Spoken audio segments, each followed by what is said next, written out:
Hey, it's John at Tinderbox Arts.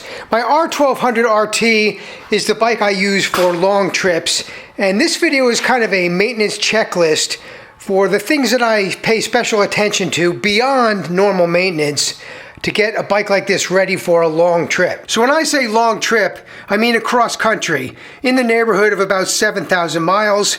The one I'm about to take, I'll be leaving from my home base in New Jersey up north here, into California and back. It'll actually be more than 7,000 miles. And I tend to concentrate on rural or wilderness areas where there really isn't much help. Of course, from time to time I do pass through a city, but most of the time I'm on my own. There may not be cell service. There's certainly no dealer to turn to. So normal maintenance items like valve checks, for example, are up to date. And if that was going to fall in the middle of the trip, I would do it early, of course. Now, an obvious checklist item is going to be the tires. And I do get new tires at the beginning of every trip. Now, while I'm mounting the new tires, I'll pay special attention to some details. For example, where the tire bead seats on the wheel on the inside, I'll take special care to clean that, make sure it's perfectly smooth, because I really don't want any slow leaks during the trip. That's really annoying. Along the same lines, I buy new valve cores in bulk so I can replace those new each time I mount a tire.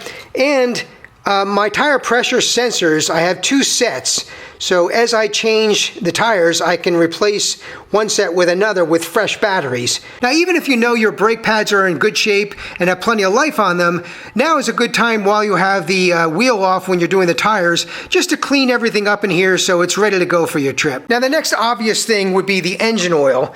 And with a 7,000 mile trip, I can do that without changing the oil during the trip, but it's a lot. So I want to make sure I have fresh oil before I leave. And at the same time, I will replace the transmission oil and the final drive oil. It's 1 quart of the same stuff, so for that cost, it's definitely worth it to me to get those changed and to have fresh oil in there ready to go. Now, next on the checklist are the fluid levels for the clutch and for the brakes. The clutch especially, I want to make sure it's not overfilled, because it does rise as the clutch wears. And I have 50,000 miles on this bike, so I just want to make sure that that level is appropriate. And of course, check the brake fluid. Now on this bike, I have an automotive style alternator, and it is belt driven. So that's something I do want to check.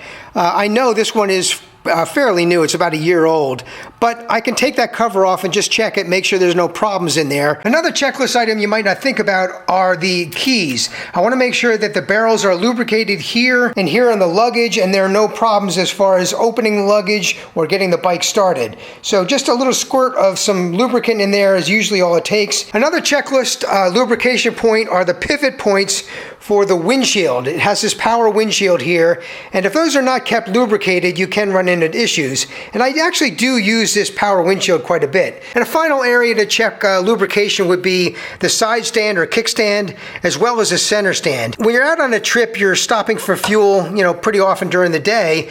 And if you kick this down and it doesn't just flip easily down, it's easy when you're tired to miss it, and the kickstand might not be down all the way, and you'll drop your bike. So I do make sure that this point is lubricated well. Now, as I'm doing all of this maintenance, I will make sure that all the screws and bolts are tight. So things like the body fairings, sometimes they can loosen up. Crash bars, if you have those, make sure those are tight. Anywhere, even the brakes, things like that, anywhere where something might loosen up, I'll take the time now in the shop just to go over it, make sure it's tight. Now, all of your headlight bulbs, your parking light bulbs, the turn signals, the brake signals, all of that should be checked in advance.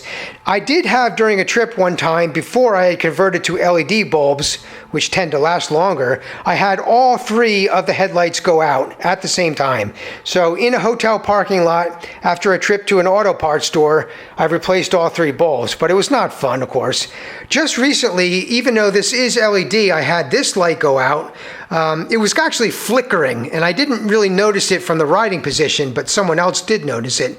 So I just replaced that. That's kind of dangerous because it looked a little bit like a turn signal to a car ahead of you or whatever. So I did replace that. Make sure your turn signals are working, and make sure your brake lights are working, and have a helper give a hand there if need be. Now, my GPS is very important to me during these trips, so I will make sure that the electrical contacts right here are clean, and sometimes I'll just clean those off, and that they're making good contact, because the last thing I want is the GPS to go out on me in the middle of nowhere. And another really important checklist item should be the battery. You want to check the date on it. I write the date on mine when it was installed, so this one's only 2 years old. But I will often, even though it's freshly installed, take these terminals apart, clean them up, make sure I have very good contacts here, and make sure everything is tight. Now, you may have an SAE pigtail connected directly to the battery like I do, which I use for charging, but I also use it for my mini compressor if I need to pump up some air in the tires during the trip. So if this pigtail is older and maybe the connectors are not as clean or as good as they used to be, now would be a good time to replace this as well. Now, on your exhaust system here, you have a flapper valve or a butterfly valve, which if it's seized during your trip would be trouble. So while you're in the shop, you can remove the silencer and spray some silicone lubricant there. Make sure it's opening all the way when the key comes on, or you may just want to bypass it and remove it altogether, which is another option. And finally, after you've done all of your servicing, connect your GS911 or your MotorScan app and change the service interval so that isn't flashing on the screen while you're riding. It's not the end of the world, but it is annoying. So those are some of the additional checklist items I do above and beyond normal maintenance before I go on a long trip. I really want to make sure this bike is just flawless so that I can just be riding and not repairing on the side of the road.